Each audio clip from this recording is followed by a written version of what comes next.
3. Hi again. I'm Allison, and we're going to take a few chips, crumple them up and put them on the floor. Normally we don't have to do this because after lunch we have food on the floor. So we've crumpled up some chips. Mary's going to help me be a student. We have a vacuum here, and I'm going to push it down and hand it to her. You hold on to that.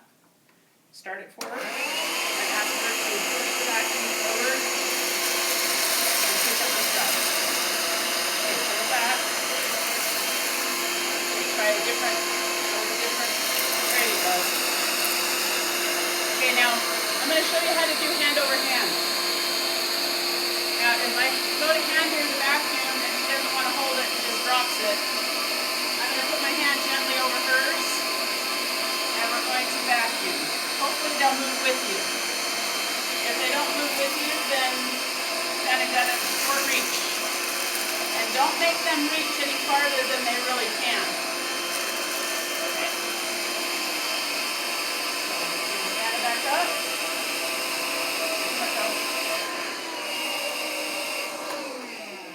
Okay, so another point without the vacuum on is don't make them reach any farther than they can naturally reach.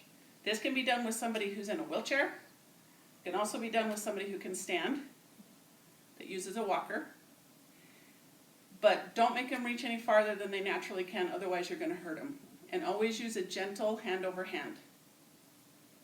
And then, of course, model it. And then tell them, hey, thank you, you worked really hard. You got it vacuumed up, I appreciate it. And then they're finished.